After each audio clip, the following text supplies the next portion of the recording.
a systematic process of collecting, फिर analyzing and then interpreting data, लेकिन for the purpose of what? Improve students' performance. मैं आपसे सवाल कर रहा हूँ ये देखने के लिए कि इनको कितना आता है, ताकि इनको जितना आता है उससे थोड़ा सा आगे में इनको पढ़ा दूँ। ये मैं क्या कर रहा हूँ? असेसमेंट कर रहा हूँ। असेसमेंट सिर्फ ये नहीं होती कि आप टेस्ट लेंगे तो उसके बाद आपको पता चलेगा कि इनको कितना आता है। नो, आपने थोड़ा आगे चले गए, फिर एकदम से आपने रिकॉल कर लिया कि बेटा मैंने क्या कहा था, ये देखने के लिए कि आया बच्ची मेरे साथ है भी कि नहीं, स्टूडेंट मेरे साथ है भी कि नहीं। ये प्रोसेस में क्या कर रहा हूँ? असेसमेंट कर रहा हूँ। ठीक है। सो assessment is for the learning, for the learning. जो भी लर्निंग प्रोसेस है उसकी इंप्रूवमेंट के लिए आप जो भी स्ट्रेटेजी अपनाते हैं उसको क्या कहते हैं? Assessment. Is this one clear? ये क्वेश्चन आंसर भी डायरेक्ट हो सकते हैं, ये कोई एक्टिविटी भी हो सकती है, ये रिटर्न भी हो सकता है, ये प्रेजेंटेशन भी हो सकती है, लेकिन देखना आपने सिर्फ ये है कि ये जो मैं काम कर रहा हूँ ये ठीक हो रहा है कि नहीं हो रहा। इस प्रोसेस को क्या कहते हैं?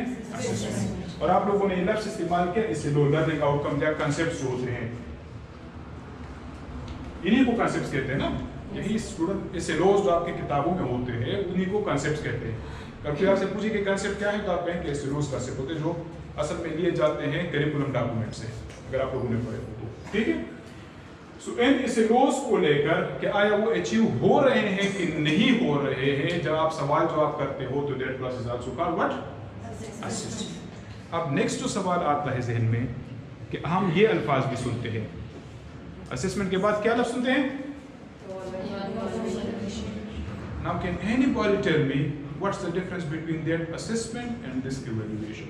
Assessment की तो आपको समझ आएगी, जो आप for learning करते हैं, for improvement आप learning करते हैं। As far evaluation is concerned, इसकी definition वही है जो कि assessment की है, लेकिन आखिर में जाकर आपने थोड़ी सी modification करनी है। A systematic process of collecting, analyzing and interpreting data, ये assessment थी। टीचिंग लर्निंग प्रोसेस को क्या करना था? इंप्रूव करता था।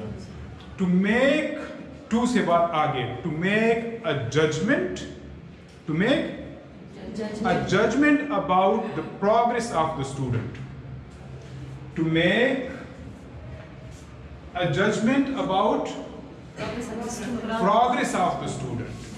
वो था for the improvement, it is about the improvement. That was for the learning. Yes, sir. और that was the of the learning. अब मैं आपको मिसाल से समझा दूं कि किस तरह से। मैंने एक टॉपिक आप लोगों को पढ़ाया, ये एक बच्चा था या बच्ची थी ए, ये बी बच्ची थी, ये सी बच्ची थी, ये नाम है। ये देखने के लिए कि इनको समझ आ गई कि नहीं, तो इनके 25 मार्क्स आ गए, इनके 23 मार्क्स आ गए, इनके 21 मार्क्स आ गए, मिसाल के तौर पर आज के दिन असेसमेंट मैंने कर ली। अब मुझे पता चल गया कि ये बच्ची जो है सबसे ज्यादा क्या है? कमजोर है। असेसमेंट आ गई। अब मैंने थोड़ी सी स्ट्रेटेजी चेंज कर ली ये देखने के लिए कि वो कल जो मेरा तरीकाकार था, जो मैं एक्सप्लेन कर रहा था इंग्लिश टू इंग्लिश, वो ज़्यादा इफेक्टिव नहीं था। चले मैं इंग्लिश टू उर्दू ट्रांसलेट करके इनको समझाने की कोशिश कर, तो स्ट्रेटेजी मैंने चेंज कर ली। फिर मैंने देखा कि इसी बच्ची के मार्क्स जो है वो 24 आ गए। अब इस और इस रिजल्ट को मैं टैली कर रहा हूं कि आया पहले की निस्बत बच्ची आगे चली गई कि पीछे चली गई। I am not doing the assessment, I am doing what? Evaluation. Is the message clear?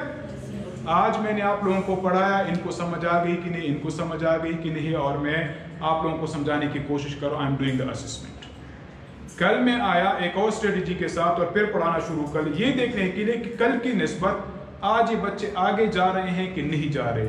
तो फिर मैं असेसमेंट नहीं कर रहा बल्कि क्या कर रहा हूँ? इवैल्यूएशन कर रहा हूँ। नंबर 1। नंबर 2, इनका इंडिविजुअल परफॉर्मेंस है, इनकी इंडिविजुअल परफॉर्मेंसेस है, दैट इज असेसमेंट। इस स्टेज पर आगे ना जाए। लेकिन मैं टैली करता हूं इनके और इनके रिजल्ट्स को आपस में कि इनकी निस्बत ये अच्छी, ये ज्यादा मार्क्स दे रही है, इनकी निस्बत ये ले रही है कि वो ले रही है कि वो ले रही है। फिर मैं असेसमेंट नहीं कर रहा, क्या कर रहा हूं? to make a judgment about progress of the student. Is the message clear? आपने एक टेस्ट ले लिया, आपके पास टेस्ट रिजल्ट आ गया, वो आपने टेस्ट 1 के नाम से रिजल्ट आ गया, असेसमेंट आपने कर लिया। टेस्ट 2 आपने एक हफ्ते बाद ले लिया, फिर आपके पास रिजल्ट आया। इन दोनों को जब आप टैली करते हैं तो असेसमेंट कर रहे हैं कि इवैल्यूएशन? मैडम यही तो बात है, इसी वजह से मैंने आपसे पूछा ना, दोबारा बता देता हूं, ठीक है? अब ये असेसमेंट, इधर देखें, टेस्ट 1 आपने लिया बच्चों से, ये सारे के सारे बच्चे हैं, 25 बच्चे हैं, इनका रिजल्ट आपने नोट कर लिया, इनके इतने मार्क्स, इनके इतने मार्क्स, इनके इतने मार्क्स। एक हफ्ते बाद आपने दोबारा से टेस्ट लिया और इनके मार्क्स आपके पास आ गए। अब आप टैली कर रहे हैं इनके आपस में मार्क्स को कि कौन सा बच्चा आगे गया, कौन सा पीछे चला गया। एक्सेलेंट। क्या करें हम? सिर्फ असेसमेंट ना किया करें, बल्कि इवैल्यूएशन भी कर लिया करें कि ये बच्ची जो है पहले इतने मार्क्स दे रही थी, अब कितनी ले रही है। इनको पहले नाउन की डिफिनीशन नहीं आती थी, अब आ रही है कि नहीं आ रही? कल तो इनको नहीं आ रही थी, लेकिन आज आ रही है कि नहीं आ रही? तो फिर आप क्या कर रहे हैं जी? Is the message clear? Any question? किसी को समझा सकेंगे आप असेसमेंट इवैल्यूएशन के मुताबिक? वहां पर आप जजमेंट करते हैं about the progress of a student. वो जजमेंट आप किसी बंदे के साथ भी टैली कर सकते हैं या किसी सेट क्राइटेरिया या स्टैंडर्ड के अगेंस्ट भी कर सकते हैं, किसी सेट स्टैंडर्ड या क्राइटेरिया के अगेंस्ट भी। अब आप समझेंगे कि क्राइटेरिया और स्टैंडर्ड क्या चीजें। आपने सिर्फ अगर मार्क्स लगा दिए तो देयर इज असेसमेंट, लेकिन आपने कहा था कि 90% जो गेन करेंगे तो इसको हम क्या ग्रेड देंगे? 80% गेन करेंगे तो ए देंगे मिसाल के तौर पर।